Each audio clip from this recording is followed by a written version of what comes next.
அனைவருக்கும் வணக்கம். இப்போ நம்ம என்ன கத்துக்க போறோம் அப்படின்னா easy idea to find hybridization. ஹைபிரிடைசேஷனை எப்படி ஈஸியா கண்டுபிடிக்கிறது அப்படின்னு பார்க்க போறோம்.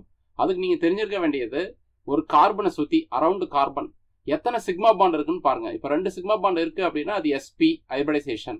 3 சிக்மா பாண்ட் இருந்தது அப்படின்னா அது sp2. 4 இருந்தது அப்படின்னா sp3. ஒரு உதாரணம் பார்த்தோம் அப்படின்னா நல்லா நமக்கு புரியும். Let us talk about an example. இங்க நான் ஸ்ட்ரக்சர் எழுதியிருக்கேன். இதுல ஏற்கனவே இது சிக்மா பாண்ட்னு சொல்லியிருக்கேன். இப்போ ஃபர்ஸ்ட் கார்பன் இது C1ன்னு வச்சுக்கலாம், இது C2ன்னு வச்சுக்கலாம், இது C3, இது C4, இது C5ன்னு வச்சுக்கலாம். இப்போ C1ல பார்த்தீங்கன்னா கார்பனை சுற்றி 4 பாண்ட் இருக்குது, 4மே சிக்மா பாண்ட். ஸோ இது வந்து sp3.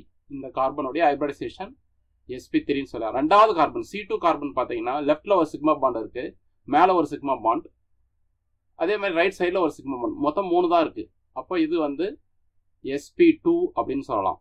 இப்போ அடுத்து மூணாவது கார்பன் பார்த்தீங்கன்னா மேலே ஒரு சிக்மா பாண்ட், அதே மாதிரி லெஃப்ட்ல ஒரு சிக்மா பாண்ட், ரைட்ல ஒரு சிக்மா பாண்ட். ஸோ இதுவும் sp2ன்னு சொல்லிடலாம்.